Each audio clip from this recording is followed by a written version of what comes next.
Hi James, welcome back to evidyarthi.in। मैं हूँ मिताली और आप सब कैसे हैं। बहुत स्वागत है आपका आज के सेशन में। हम लोग स्टार्ट करने वाले हैं अपने chapter number 9 force and Newton's law of motion के सेकंड एमसीक्यू के साथ। ठीक है, सो आप लोग भी मुझे ज़रा कमेंट सेक्शन में ज़रूर बताइए आप लोग अगर एमसीक्यूज करते हैं, कैसे आपके रिजल्ट रहे और कितनी आपकी तैयारी हो चुकी है। ठीक है, चलिए सो हम स्टार्ट करते हैं with the set of 14 questions. Again 14 questions हैं। Let's start with the first. Be prepared everyone, all the very best. चलिए सो पहले क्वेश्चन में आपके पास है, in the experiment using a pair of inclined plane facing each other, Galileo said that when a marble is released from a height along the left of a double inclined plane, basically होता क्या है, मैं आपको एक experiment वाला सिखाती हूँ। आप लोगों ने भी देखा होगा, जनरली क्या होता है कि suppose we are standing here, ठीक है, और हमने ना एक स्लोप पर किसी बॉल को भेजा है, तो पता है नीचे आके वहाँ पे ठहरने वाला नहीं है। वो जो दूसरी तरफ उसका स्लोप है ना, वो बॉल उस तरफ चला जाएगा और सेम हाइट तक जाएगा जितना कि इस वाले स्लोप की हाइट तक गया था। ठीक है, तो ये एक्सपेरिमेंट एक तो इंटरेस्टिंग बहुत है और ये ऑब्जर्व किया गया कि ऐसा होता है। तो गैलीलियो ने इसे ऑब्जर्व किया। So what they are saying is, वो आपसे यही पूछ रहे हैं कि अगर हम ऐसा करते हैं, फॉर एग्जांपल अगर इस स्लोप तक ये बॉल गई है, सो आपकी दूसरे स्लोप पर वो बॉल कहाँ तक जाएगी, क्या कम हाइट तक, क्या ज़्यादा हाइट तक, तो ये हमें बताना है। So would roll down and rise to a lesser height, क्या वो कम हाइट तक जाएगी। Would roll down and stay at the bottom, क्या वो नीचे ही ठहर जाएगी, या फिर would roll down and rise to the same height, या फिर वो सेम हाइट तक जाएगी या फिर ग्रेटर हाइट में। तो आई वुड से कि that ball will go and it will go up to the same height, तो वो सेम हाइट तक रोल करती है। ठीक है, और अगर आपको ऐसा लगता है ना, आप इसे करके भी देख सकते हो, बड़ा इंटरेस्टिंग है। चलो इसी के साथ let's move on to the second. The people in a bus are pushed backwards. कोई भी लोग हैं अगर बस में हैं, सो एकदम उन्हें पीछे की तरफ झटका लगता है when the bus start suddenly. अगर एकदम से बस ने स्टार्ट किया है, तो देखो सभी लोग जब बस में चढ़ते हैं और बस अभी चली नहीं है, सो हम लोग कैसे हैं, रेस्ट पर हैं। जब भी हमने एकदम झटके से बस को स्टार्ट किया, तो बस कैसे आई है, मोशन में आई है। तो हमारा जो इनर्शिया ऑफ रेस्ट है, यानी कि जो हमारी रेस्ट पर रहने की जो कैपेसिटी है, कैपेबिलिटी है, वो हमें अंदर से क्या कहेगी कि नहीं नहीं नहीं, we want to be in rest, हम रेस्ट में ही रहना चाहते हैं, सो डोंट मूव। तो वो जो हमें रेजिस्टेंस मिलता है वो किसकी वजह से मिलता है, ड्यू टू रेस्ट। ठीक है ना, सो इनर्शिया की वजह से। क्यों, क्योंकि हम रेस्ट पोजिशन में थे। अब between a football and a stone of same size. अब मेरे पास दो ऑब्जेक्ट्स हैं, जिसमें कि एक मेरे पास फुटबॉल है और एक मेरे पास उसी के साइज का एक स्टोन है, पत्थर है। सो इनर्शिया किस में ज़्यादा होगा, ऑब्वियसली वी ऑल नो कि inertia is directly proportional to the mass. Inertia mass से डायरेक्टली प्रोपोर्शनल है, तो जिस भी ऑब्जेक्ट में मास ज़्यादा होगा, इनर्शिया भी उसी का ज़्यादा होगा। तो हम यहाँ पर बोल सकते हैं कि स्टोन का इनर्शिया ग्रेटर होगा। ठीक है ना, चलो इजी क्वेश्चन है, काफी सारे फर्स्ट लॉ से रिलेटेड है मोस्टली, बाकी आपको पता चल ही जाएगा। If A and B are two bodies of masses 20 and 40 kg respectively, so हमारे पास दो बॉडीज हैं A and B, एक का मास है 20 kg, दूसरे का मास है 40 kg। तो हमें बताना है कि दोनों का इनर्शिया क्या वो सेम होगा, क्या वो एक का ज़्यादा होगा। तो किसका ज़्यादा होगा, डेफिनेटली बॉडी B और the object B will have more inertia. Why, क्योंकि उसका मास भी ज़्यादा है ना, तो मास डायरेक्टली प्रोपोर्शनल होता है, तो B has more inertia than A. तो हमें डायरेक्टली अपने ऑप्शंस मिल रहे हैं जब, तो बाकी ऑप्शंस को मतलब क्या ही ध्यान दोगे, वी शुड नो ना, वी शुड बी कॉन्फिडेंट कि भाई आंसर सही कौन सा है, राइट। चलिए इसी के साथ, वाइल डस्टिंग अ कारपेट। कई बार देखा है जब भी घर में सफाई हो रही होती है, तो जो बिल्कुल गेट पर या डोर्स पर जो कारपेट लगाए जाते हैं, उनको उठा के उसको पूरा अच्छे से या तो वॉल पे बीट किया जाता है या फिर उस पर कोई भी स्टिक लेकर, है ना, उसे बीट करा जाता है। क्यों करते हैं, बिकॉज जितने भी हमारी डस्ट पार्टिकल्स हैं वो रेस्ट मोशन में होने की वजह से उस पार्टिकल के साथ, उस कारपेट के साथ स्टिक हो गए हैं, चिपक गए हैं। ठीक है, सो अगर मुझे उनको रिमूव करना है, so I have to bring them into motion, मुझे उन्हें मोशन में लाना होगा। तो सबसे पहले यहाँ पर ये पूछा गया है, यहाँ पर ये क्वेश्चन देखो क्या पूछा गया है, क्वेश्चन में पूछा गया है कि why we beat them with a stick, हम उन्हें क्यों मारते हैं स्टिक से। ठीक है ना, सो क्योंकि फोर्स अप्लाई होती है कारपेट पे, नो। इनर्शिया इन्वॉल्व है, यस, लेकिन ये पूरा सही तो है नहीं, अच्छा सॉरी, इसमें बोले नो इनर्शिया, नहीं नहीं गलत बात है, इनर्शिया तो उसमें इन्वॉल्व है ही. So we need to figure out that inertia of motion removes the dust. Motion में इनर्शिया का जो मोशन में आने की वजह से उसमें से डस्ट निकलती है. This is okay, this is right. लेकिन मोस्ट अप्रोप्रिएट क्या होगा, क्वेश्चन में पूछा गया है why do we beat them while dusting, है ना, we beat it with a stick. Why?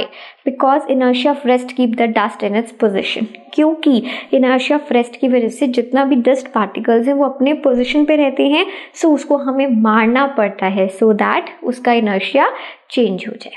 Clear हुआ आपको? तो यहाँ पर जो सही ऑप्शन होगा वो क्या होगा, inertia of rest. ठीक है, चलिए नेक्स्ट है if no external force acts on a moving object. अगर कोई एक्सटर्नल फोर्स किसी भी मूविंग ऑब्जेक्ट पे एक्ट नहीं कर रहा है, so it will not be affected at all. क्या उस पर बिल्कुल भी फर्क नहीं पड़ेगा? ठीक है, और कुछ पढ़ के देखते हैं, ज़्यादा अप्रोप्रिएट नहीं लग रहा है. It will continue to move with the same speed in the same straight line. So वो जो भी ऑब्जेक्ट है वो अपनी सेम स्पीड से सेम स्ट्रेट लाइन में चलता रहेगा. It will stop moving, no not at all. जब कोई एक्सटर्नल फोर्स उस पर अप्लाई नहीं हो रहा है तो वो चलना बंद नहीं करेगा. And it will remain at rest for ever. या फिर वो हमेशा के लिए रेस्ट पे रहेगा? नहीं, ये बात भी सही नहीं है, बल्कि वो जिस भी स्टेट ऑफ मोशन में है उसी स्टेट ऑफ मोशन में उसी स्पीड के साथ उसी डायरेक्शन में चलता रहेगा. ठीक है ना. चलिए, a rocket sitting on a launch pad. कोई भी रॉकेट है which is sitting on a launch pad, यानी कि जहाँ से उसको लॉन्च करना है अभी हमें. So demonstrate which of the Newton law. ये न्यूटन के कौन से लॉ को अच्छे से रिप्रेजेंट करता है. सो अब आप एक बात बताओ, अगर हमने किसी भी लॉन्च पैड पे रॉकेट को रखा है, प्लेस किया है, रखा तो नहीं है, बेसिकली उठा के नहीं रख सकते हैं, बट फॉर एग्जांपल अगर मैं आपको बोलती हूँ कि देखो दिस इज अ रॉकेट और ये एक लॉन्च पैड है और मैंने इसको इस पे रखा है. So now this rocket will be here only. वो हमेशा मेरे हाथ पर रहेगा जब तक कि मैं कोई एक्सटर्नल फोर्स उसमें अप्लाई ना कर दूं. तो ये बात आपको किसने कही थी? ये बात हमें न्यूटन के फर्स्ट लॉ ने बोला था कि जब तक आप किसी भी एक्सटर्नल अनबैलेंस्ड फोर्स को अप्लाई नहीं करते हैं there is not going to be any change. Right. So हम यहाँ पर फर्स्ट लॉ ऑफ मोशन के साथ जाने वाला है. ठीक है ना. विच of the following will have the largest inertia. इनमें से कौन सा ऑब्जेक्ट के पास इनर्शिया सबसे ज़्यादा है? पेंसिल बॉक्स होगा, बट पेंसिल बॉक्स से भारी भारी चीज़ें और हो सकती हैं. पेन बहुत कम इनर्शिया होगा. बुक, हाँ पेंसिल बॉक्स से ज़्यादा हो सकता है अगर बुक हैवी है तो. एंड अ कार सबसे ज़्यादा इनर्शिया होगा क्योंकि सबसे ज़्यादा उसका मास है. ठीक है, चलिए इसी के साथ let's move on to the next. Newton's first law of motion is also known as. Newton का फर्स्ट लॉ ऑफ मोशन कुछ और भी कहलाया जाता है. क्या है? देखो, न्यूटन्स के फर्स्ट लॉ ऑफ मोशन से we got to know about inertia. Inertia के बारे में हमें पता चलता है. इसका मतलब है कि Newton's first law of motion is also known as the law of inertia. बिल्कुल करेक्ट, इनर्शिया का लॉ भी वो कहलाया जाता है. ठीक है, चलिए. When a car stops suddenly we fall forward. जब भी कोई कार मूव कर रही है एंड एकदम से अगर उस पर ब्रेक लगी है तो हम आगे की तरफ धकेले जाते हैं या फिर पुश मिलता है हमें. ठीक है. So why it is this is because, क्यों ऐसा है? Are body tend to continue be in motion to inertia. ठीक है, बिकॉज हमारी जो बॉडी है वो मोशन में ही है, लेकिन अगर एकदम स्टॉप किया तो हमारी बॉडी ने रेजिस्ट किया. दूसरा, रिएक्शन फोर्स है, सही एग्जैक्ट सही नहीं है ना. मोमेंटम नहीं, सेंट्रीपिटल नहीं, सेंट्रीपिटल तो कहीं ना कहीं गोल घूमने की वजह से आना है. So obviously we all know कि हमारा फर्स्ट ऑप्शन ही करेक्ट है क्योंकि बिल्कुल अच्छे से उसको हमने एक्सप्लेन भी उसमें किया हुआ है ना. चलिए इसी के साथ देखते हैं. A small child pushes heavy box but it can not move easily. कोई भी छोटा बच्चा है जिसने कि एक बॉक्स को पुश किया है बट वो इजीली उसको मूव नहीं कर पा रहा है. रीजन क्या है? When the box is heavy it can not move. जब भी कोई बॉक्स हैवी होगा तो आप उसको एक प्लेस से दूसरे प्लेस पे नहीं लेकर जा सकते हैं. बात इन्होंने ये कही है, but this is not right. Why? क्योंकि अगर कोई हैवी बॉक्स है भी और आप जो उस पर फोर्स लगा रहे हो वो उसके मास से ज़्यादा है या फिर उसके इनर्शिया ऑफ रेस्ट से ज़्यादा है ना. फोर्स अगर ज़्यादा है तो you can easily move. Right.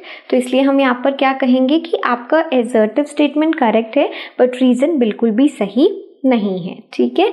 इसी के साथ a small child push heavy box, कोई भी छोटा बच्चा फिर से उसी बॉक्स को अगर पुश कर रहा है so it can not move, वो मूव नहीं कर पा रहा। When the frictional force balances pushing force at that time heavy box can not move by small force. Exactly क्या होता है कि देखो, अगर कोई भी बॉक्स है ना, हैविंग अ ह्यूज मास, अब जिस भी जगह पे वो है वहाँ पर आपका जो ग्राउंड है ना, जो अर्थ है, वहाँ से उसको फ्रिक्शनल फोर्स यानी कि अपोजिंग फोर्स लग रहा है।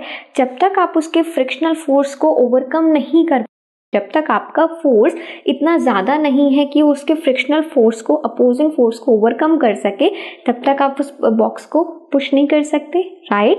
That is why they are saying कि हाँ ये करेक्ट रीज़न है। क्लियर हो गया ना? चलिए, with this we move to the second last question. An object moves with a uniform velocity when the force acting on the object are balanced and there is no net external force in it. कोई भी object जो है वो एक uniform velocity से चलता रहेगा अगर सारी फोर्सेस बैलेंस्ड हैं, यानी कि एक से दूसरे का टकराव हो रहा है तो फोर्सेस कैंसिल आउट हो जाती हैं, नेट फोर्स जीरो हो जाता है और कोई भी एक्सटर्नल फोर्स उस पर अप्लाई नहीं हो रहा है ना। तो बात तो बिल्कुल सही है, external force on velocity is always negative. अगर हम किसी भी मूविंग ऑब्जेक्ट पर एक्सटर्नल फोर्स लगाते हैं तो क्या वो हमेशा नेगेटिव होता है? नहीं, बिल्कुल नहीं। तो मैं यहाँ पर कहूँगी कि मेरा असर्टिव स्टेटमेंट बिल्कुल करेक्ट है, बट रीज़न यहाँ पर ट्रू नहीं है, ठीक है। नेक्स्ट के साथ चलते हैं। लास्ट क्वेश्चन है हमारे लिए, a quick collision between two bodies is more violent than a slow collision. कोई भी टू बॉडीज के बीच में जब टकराव होता है तो अगर उन्होंने बहुत ही क्विकली कोलाइड करा है तो उसका जो प्रभाव होगा, उसका जो इम्पैक्ट होगा, मोमेंटम होगा, वो भी ज़्यादा होगा, है ना, as compare to the slow collision. Why? Because momentum picture में आ जाता है ना। So even when the initial and final velocities, चाहे उनकी इनिशियल और फाइनल वेलोसिटी सेम क्यों ना हो, बट उसमें इम्पैक्ट उसका ज़्यादा रहेगा। रीज़न क्या है? Because the rate of change of momentum, because जिस तरीके से आपने उसकी मोमेंटम को चेंज किया है वो बेसिकली डिटरमाइन करता है द फोर्स, है ना, वो बेसिकली डिटरमाइन करता है फोर्स को। तो that is why both the statements are correct and now it's time to see the results. Oh that's cool, that's cool. So इस बार तो भाई मैं भी ना तुम्हारी तरह बिल्कुल ऐसे वेट कर रही होती हूँ कि let's show me the results. बिल्कुल सही है, we have scored 54 points, basically 14 out of 14। सारे ऑप्शंस हमारे करेक्ट हैं and what is more to be happy about. इससे ज़्यादा खुशी वाली बात क्या हो सकती है ना। सो बस इसी के लिए, बिल्कुल इसी तरीके से मैं आप लोगों के लिए भी होप करती हूँ कि भाई आप लोग भी जब करके देखते हो तो ऐसी आपको खुशी मिलती है, आपका कॉन्फिडेंस, आपका जो होता है ना कि भाई ठीक है अब तो हम बस बिल्कुल तैयार हो चुके हैं, अच्छा है, अच्छा लगता है अंदर से कि नहीं बहुत अच्छा एग्जाम हम करने वाले हैं। सो इस तरीके से अगर आप प्रिपेयर हो रहे हैं, so that's all I want, है ना। तो चलिए आप लोगों से मिलती हूँ मैं नेक्स्ट MCQ के साथ। तब तक के लिए don't forget to smile ever. Bye bye.